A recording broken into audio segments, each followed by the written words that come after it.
A very good morning and a happy Thursday. Welcome to today's episode of Morning Well. Three things that we will talk about. LVMH and Tiffany Deal is in trouble. Druckenmiller is worried. And ECB preview. US stocks surged on Wednesday, rebounding from a 3-session sell-off in big technology stocks that had earlier pushed Nasdaq Composite into correction territory.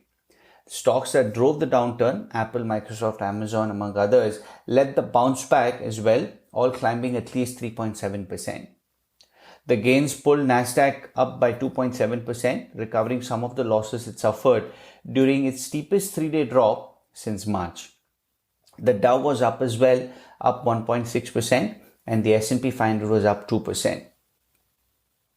The yield on the 10-year Treasury climbed about 2 basis points to 0.70.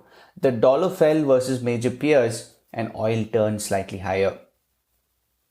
Tiffany tumbled after LVMH ditched its proposed $16 billion deal, citing holdups stemming from a US move to slap tariffs on French goods. Tiffany had already requested a delay until year end. Tiffany hit back with a lawsuit seeking to enforce the agreement and said that the French company has sought to leverage US protests against police brutality and pandemic to get a lower price. LVMH also fell on this news.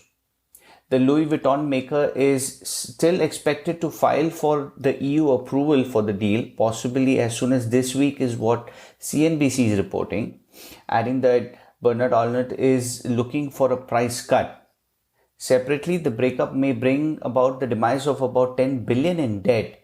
LVMH has the option to retire the huge pool of euro and sterling bonds at 100.5% of face value. EU sees a case for legal action against UK over plans to breach the agreement governing Britain's withdrawal from the bloc. This is according to Bloomberg. Druckenmiller is worried. The legendary hedge fund manager says markets are in absolute raging mania, is what he told CNBC. He's worried about inflation, which he can easily see at between 5 to 10% in the next 4 to 5 years. He says everyone loves a party, but inevitably after a big party there is a hangover.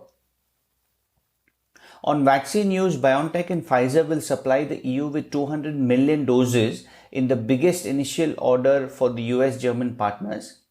AstraZeneca paused clinical trials may resume next week, is what the FT said. The participant who triggered the shutdown was a woman in UK who experienced neurological symptoms consistent with a spinal inflammatory disorder, is what Stat reported.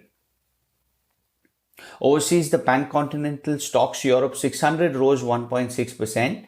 Travel-related stocks such as low-cost airline EasyJet and lodging giant Intercontinental dropped as increasing coronavirus cases led to tighter travel restrictions in Europe.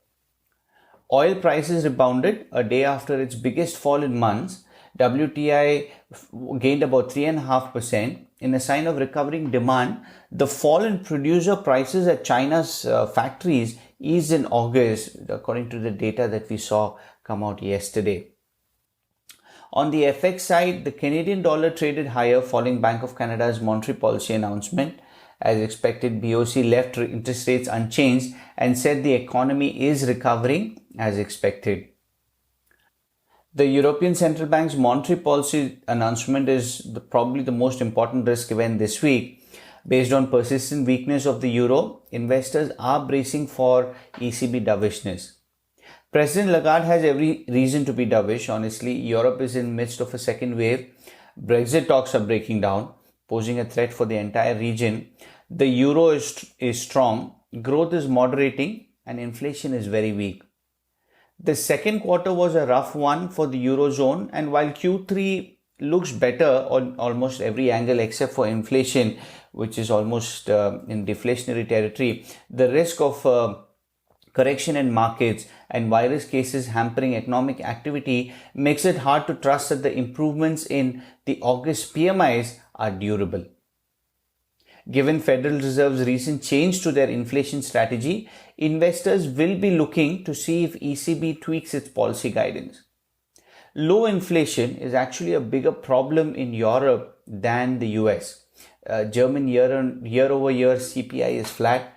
Eurozone CPI estimate is negative, and core inflation hit a record low of 0.4% year on year in August. So this decline could force the central bank to lower their inflation forecast and suggest that their 1.35 trillion PEPP plan is a target and not a ceiling.